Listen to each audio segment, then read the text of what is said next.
the trendiest 4-13 upset in the history of sports, Purdue versus High Point. The biggest line mover so far has been this game. Purdue started as a 10.5-point favorite. It's down to 7.5. I will be honest, I'm very confident Purdue is going to win this game.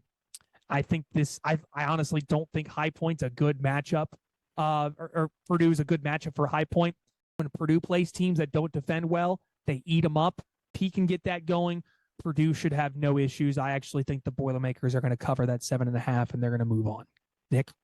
Completely agree, Robbie. I think this is a good matchup for Purdue. It's such a trendy pick. I mean, again, both teams can score the ball. I think Purdue can win that game. Yeah. Again, Purdue's not looked great the last month, so everyone's going to pick against them. But I think the players are going to hear all this stuff about, Purdue first round. We know how this goes. They literally heard it right after their name was called because Seth Davis says, I like High Point in this game. Seth Davis picks every 12 and 13 to win. Every one of them. He picks everyone. Purdue, I like this matchup, Robbie. Dusty? So High Point has not lost since 2 weeks before the Luka Doncic trade, if that says anything about their win streak they're on. I think this is a game Braden Smith would not let them win. To me, it's as simple as that. Unless he just comes out and, but our, soon-to-be National Player of the Year on this pod. What a rise from the ashes from the preseason. Yeah, Braden Smith leads Purdue to at least the next round.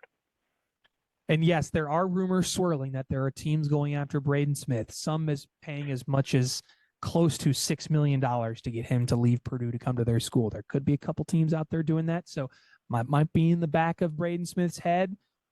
We'll see. I think he's going to come out and he's going to have something to prove with how poor they played in that Michigan game in the Big Ten tournament. Moving on to the bracket, Illinois is going to play the winner of Texas and Xavier. If you didn't take North Carolina or San Diego State here, this is the spot where you need to take your 11 seed to win. Do any of you like Texas or Xavier over Illinois? First off, this first 4 game, I love is Trey Johnson versus Ryan Conwell. That's awesome. Great And matchup. people forget when Beard was gone at Texas, Sean Miller was rumored to take the Texas job at one point. So that's right. A lot of interesting, not this first 4 game. That being said, I already have San Diego State winning round 32. I think Illinois, by the way, kind of was Kentucky, who's in the same pod, are 2 volatile teams. I think it's very interesting they're in the same pod. Yeah. I think Illinois moves on. I think there are going to be awesome basketball games either way, though, whoever wins this game. Dusty?